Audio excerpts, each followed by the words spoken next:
नमस्कार, स्वागत है आपका फिफाना हिंदी क्लासेस के यूट्यूब चैनल पर। और इस चैनल पर आपको कॉलेज एजुकेशन से लेकर कंपटीशन क्लासेस तक का पूरा पाठ्यक्रम उपलब्ध होगा। तो आइए, नाखून क्यों बढ़ते हैं जो निबंध पढ़ रहे थे उसको आगे बढ़ाते हैं।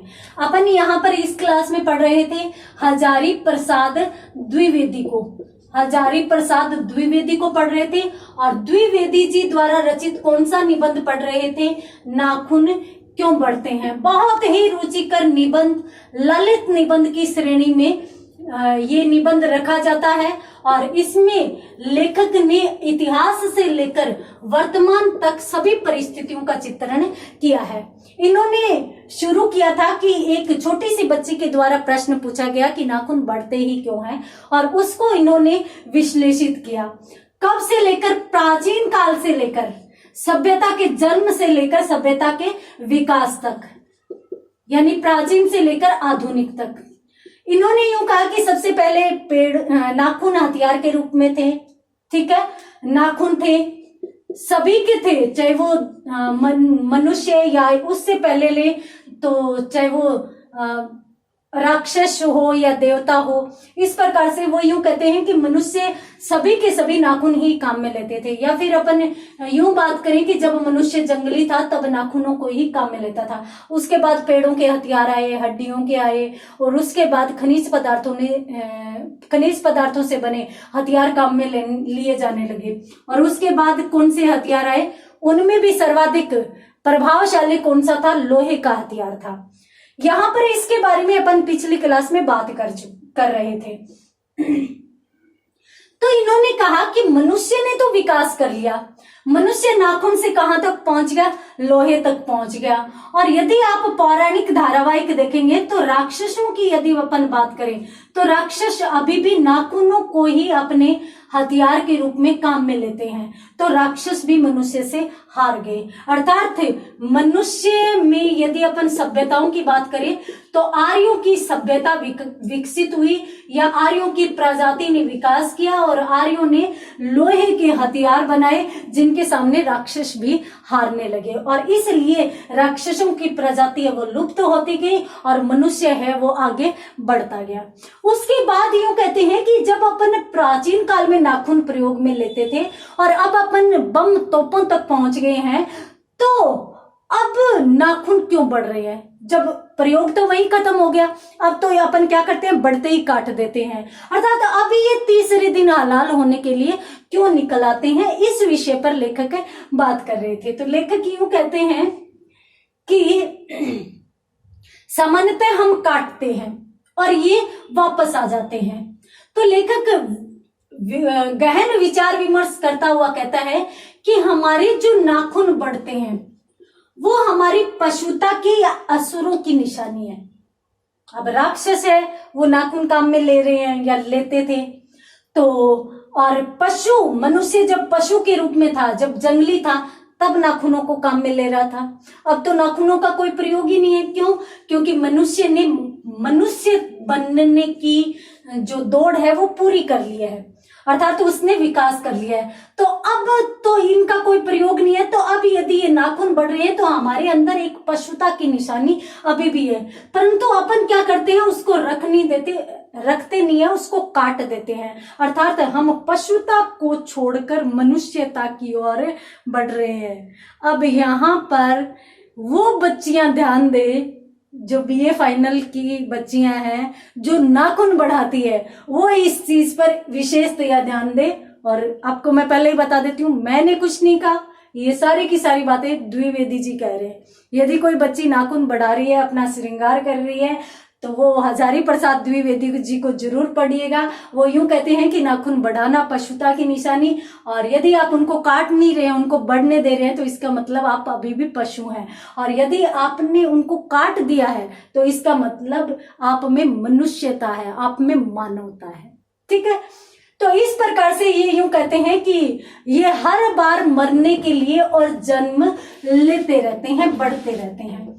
फिर यूं कहते हैं, देखिए यहां पर तो आपने बात की, अब वो लड़कियां तो जरूर द्विवेदी जी को गाली दे रही होगी जो सुंदरता के लिए अपने नाखून बढ़ाती है। और आजकल तो बहुत सी चीजें, नाखूनों को सुंदर सुंदर सजाया भी जाता है। अब प्राचीन काल में नेल पेंट, नेल पॉलिश जैसे बोलते हैं वो तो था नहीं। अब आजकल तो विभिन्न प्रकार के नेल पेंट, नेल पॉलिश भी आ जाते हैं और उनके माध्यम से लड़कियां इतना श्रृंगार करती है नाखूनों का भी, और उनको सजा सजा कर और अपने आप को दिखाती है। जैसे मान लो कि उनकी सुंदरता नाखूनों से और अधिक बढ़ जाएगी, चौगुने हो जाएगी। तो ये बात जो वर्तमान में महिलाएं या लड़कियां करती हैं, ये बात ये नहीं है कि आज ही आई है, लेकर के इस बारे में भी बात करेंगे। अब निराश मत होना, अभी तक आप निराश थे ना, अब गाली देना बंद कर दो। ये द्विवेदी जी यूं कहते हैं कि कुछ हजार वर्ष पूर्व, यानी हजारों वर्षों पूर्व की स्थिति की यदि अपन बात करें तो हजारों वर्षों पूर्व एक समय ऐसा था जो नाखूनों को भी सजाया जाता था। और कौन सजाता था? राजकुमारियां सजाती थी। राजकुमारियां अपने नाखूनों को सजाती थी। किसके लिए? राजकुमारों को प्रभावित करने के लिए राजकुमारियां अपने नाखून सजाती थी। और यहां पर ये यूं भी कहते हैं कि वात्स्यायन ने एक ग्रंथ लिखा था जिसका नाम था कामसूत्र, और उसमें तो नाखून सजाने के अनेक तरीके भी बताए गए हैं कि जो राजकुमारियां हैं वो या महिलाएं हैं वो अनेक प्रकार के नाखून काट कर उनको अनेक प्रकार का आकार देकर भी सजाती है। जैसे वर्तुलाकार हो गया, चंद्राकार हो गया। इस प्रकार से अनेक प्रकार के आकार देकर भी महिलाएं अपने नाखूनों को सजाती है। और यहां तक बताया गया है कामसूत्र में तो कि कुछ महिलाएं तो तिलक तक और अलग तक, ये दो शब्द विशेष हैं, आप विशेषतया नोट कर लीजिए अपनी नोटबुक में। तिलक तक कहते हैं मोम को, मोम जिससे मोमबत्ती बनती है, जी हाँ वही मोम। और अलग तक कहते हैं अलदे को, अलदा। देखिए अलदा एक लाल रंग होता है, सामान्यतः अपन लाल रंग ही बोल देते हैं, परंतु ये जो कलर गुलाल वगैरह होते हैं इनसे थोड़ा अलग होता है। ये सामान्यतः हाथ पर लगाते ही और हाथ में एक अच्छा कलर दे देता है, और लाल रंग का होता है जिससे अच्छा कलर आ जाता है। सामान्यतः यदि आप अब बीए फाइनल ईयर की क्लास चल रही है तो जाहिर सी बात है सभी कॉलेज के विद्यार्थी हो, तो कॉलेज आदि में जो फंक्शन होते हैं, प्रोग्राम होते हैं, तो उनमें कुछ लड़कियां हैं वो सरस्वती वंदना करती है। तो सरस्वती वंदना के लिए वो मेहंदी होनी जरूरी होती है हाथों में। तो मेहंदी का ही रूप या मेहंदी का ही काम कौन करता है? अलदा भी करता है। तो इसलिए वो लड़कियां अलदा लेकर आती है और उसी समय हाथों पर लगाती है, उसी समय वो कलर दे जाता है। तो इस रूप में भी इनका प्रयोग, ये उतर भी बहुत जल्दी जाता है। जिस प्रकार से मेहंदी काफी टाइम से रचती है, रंग लाती है और उसके बाद काफी समय तक हाथों में रहती है, उस प्रकार से ये नहीं होता। ये जल्दी रंग देता है तो जल्दी उतर भी जाता है। तो उसी प्रकार से ये अलदा। अब वात्स्यायन जी अपने कामसूत्र में यूं कहते हैं कि मोम और लाल रंग से भी राजकुमारियां अपने नाखूनों को सजाती थी। मोम से कैसे? मोम ऐसे घिसा जाता था ना तो नाखून चिकने हो जाते थे, और उनके ऊपर अलदा घिसा जाता था तो वो लाल रंग के होते थे।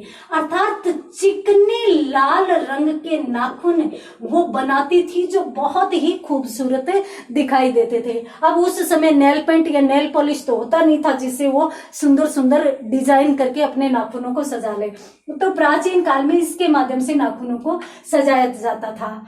अर्थात ये सौंदर्य प्रसाधन में भी शामिल किए जाते थे, सौंदर्य प्रसाधन में भी, परंतु कब?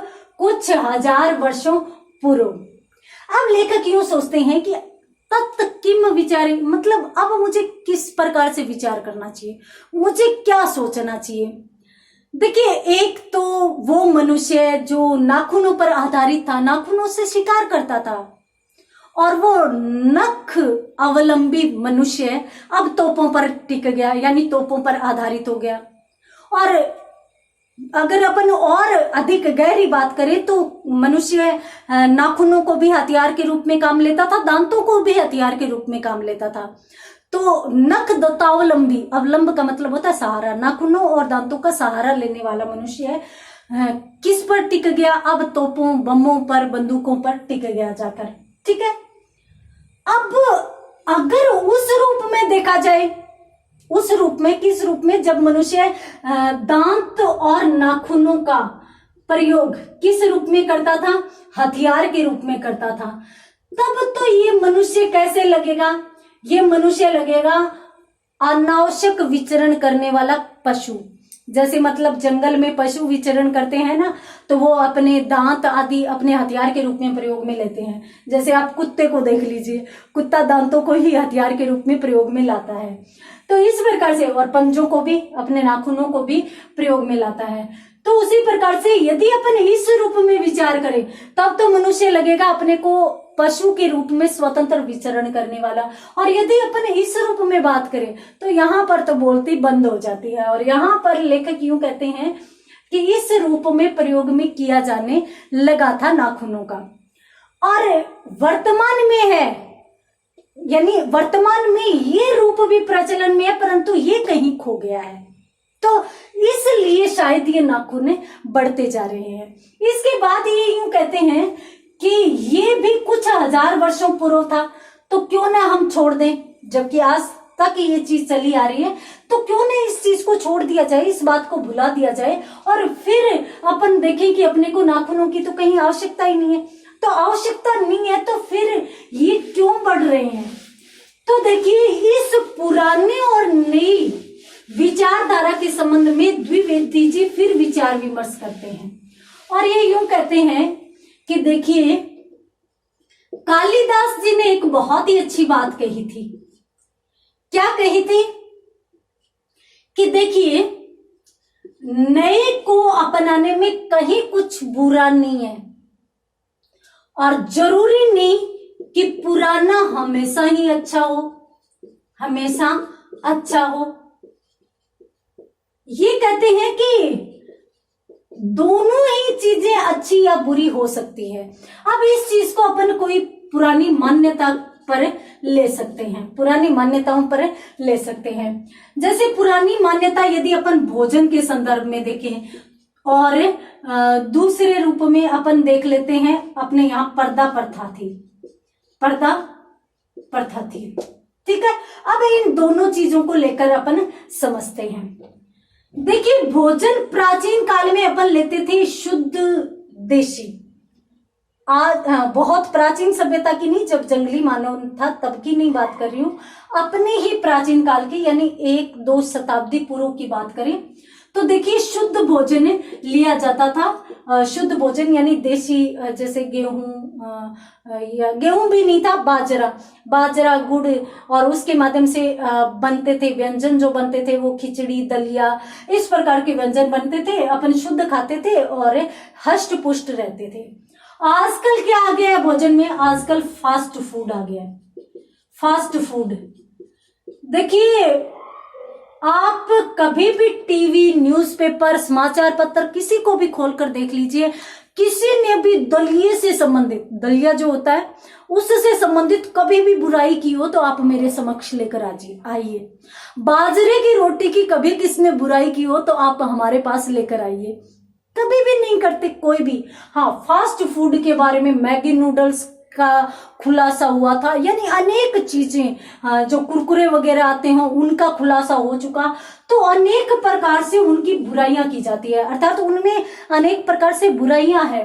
अब वो फास्ट फूड, देखिए, आयुर्वेद यूं कहता है कि भोजन जितना अधिक पकेगा उतना ही अधिक स्वादिष्ट भी होगा और असरदार भी होगा। और इसीलिए आयुर्वेद है वो मिट्टी के बर्तन में मिट्टी के बर्तन में भोजन पकाने का निर्देश देता है, सलाह देता है कि मिट्टी के बर्तन में भोजन पकाओ। अब मिट्टी के बर्तन में मान लो आप दाल पका रहे हो तो वो कितना समय लेगी। अपन तो कुकर में 4 सीटी लगाई और बंद किया, यानी दाल तैयार। अब इसमें कितना समय लेगा? तो आयुर्वेद कहता है कि जितना समय ये लेगा उतनी तो वो असरदार होगी, उतनी ही स्वादिष्ट होगी। अब जबकि हमारा आयुर्वेद ये बात कर रहा है तो ये फास्ट फूड ये तो चंद मिनटों में बन जाता है, पक कर तैयार हो जाता है। तो भोजन ही ये है, ये इतना जल्दी कैसे पक जाता है? इसमें कुछ न कुछ और चीजें होगी। जैसे कुकर है, कुकर के लिए आयुर्वेद कहता है कि भोजन तोड़ता है, पकाता है ही नहीं। अर्थात कुकर में वायु का दबाव लगता है तो टूट जाता है। आप किसी भी चीज को, आप इस डस्टर को और दबाव लगा लीजिए, मान लीजिए कि किसी गाड़ी के टायर के नीचे रख दीजिए, टूटेगा। अर्थात दबाव यदि किसी चीज पर लगेगा तो वो चीज टूटेगी। अर्थात कुकर भोजन तोड़ता है, पकाता ही नहीं है। तो यहाँ पर बात आ गई कि अब अपन यहाँ पर पुराने में अच्छाई देख सकते हैं, यानी हमारी जो पुरानी चीज थी वो अच्छी थी।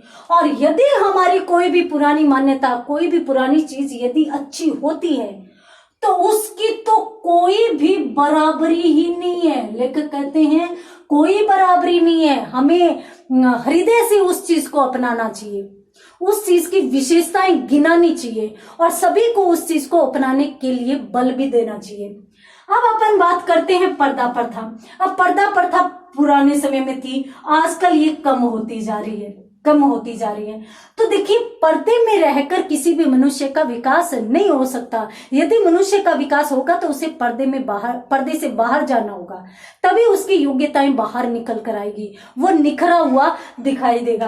अब ये चीज क्या है? ये चीज नहीं है।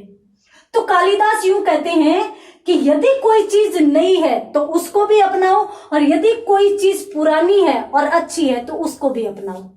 तो लेखक की कालिदास जी यूं कहते हैं कि देखिए, हमेशा ये बात ध्यान में रखो कि नए और पुराने को इसलिए मत त्यागो कि ये नया है हम नहीं अपनाएंगे, ये पुराना है उसे हम नहीं अपनाएंगे।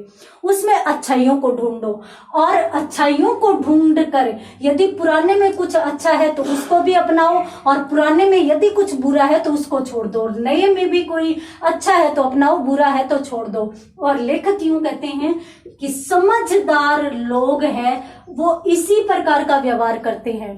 अर्थात वो नया और पुराना के आधार पर किसी चीज को छोड़ते और अपनाते नहीं है। वो किस चीज पर अपनाते हैं?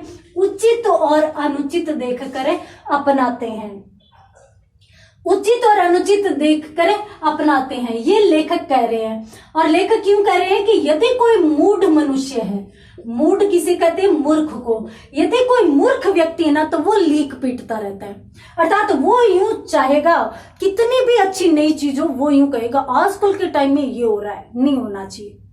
तो ये सिर्फ मूर्खता की बातें होती हैं, ये बातें नहीं होनी चाहिए। तो देखिए कितना सुंदर उदाहरण है प्रसाद जी ने, हजारी प्रसाद जी ने यहाँ पर दिया है कालिदास के माध्यम से। और ये एक बहुत अच्छा संदेश हो सकता है आधुनिक पीढ़ी के लिए कि आपका पुराना आपका बुरा नहीं चाहता, आप उसे भी साथ रखिए। और यदि आप नए बन रहे हो, आधुनिक बन रहे हो, इसमें कोई बुराई नहीं है, परंतु ये नहीं हो कि आप आधुनिकता की दौड़ में अपने संस्कार भूल जाओ, अपनी संस्कृति भूल जाओ। तो बहुत ही सुंदर बात, बहुत ही रुचिकर निबंध, आगे बढ़ाएंगे परंतु अगली क्लास में। तब तक के लिए धन्यवाद।